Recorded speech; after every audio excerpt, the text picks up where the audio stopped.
Политика использования рабского труда продолжается. Китайский режим активно реализует свой план по вытеснению уйгуров с их родины под названием «размещение избыточной рабочей силы», чтобы разделить семьи жителей Восточного Туркестана и полностью взять их под свой контроль. Сообщение из региона показывает, что в Китае по-прежнему заключают в тюрьму людей, называемых избыточной рабочей силой для использования в качестве рабского труда.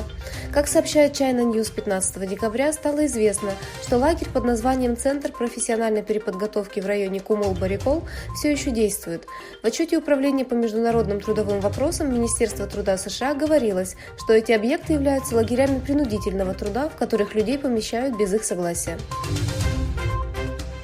Производство и продажи автомобилей в Китае снизились. Производство и продажи автомобилей в Китае в ноябре снизились на 7,9% по сравнению с тем же месяцем прошлого года. По данным Китайской ассоциации автопроизводителей, в ноябре было произведено 2 миллиона 386 тысяч автомобилей, а продано 2 миллиона 328 тысяч новых автомобилей. Трехсторонняя встреча Турции, Германии и Греции в Брюсселе.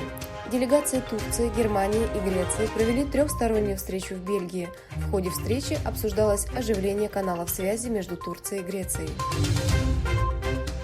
Загрязнение воздуха в Тегеране находится на уровне красной тревоги.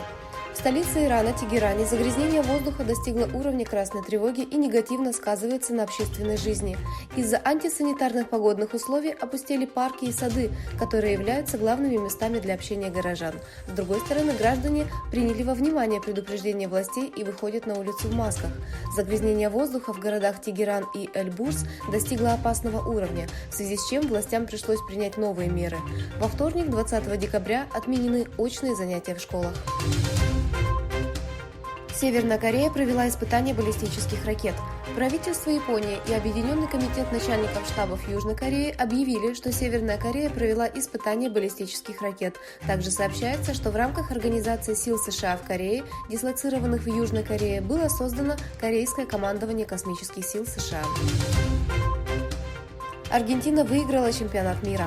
Чемпионат мира по футболу 2022 года, организованный в Катаре, выиграла Аргентина, которая обошла Францию в серии послематчевых пенальти.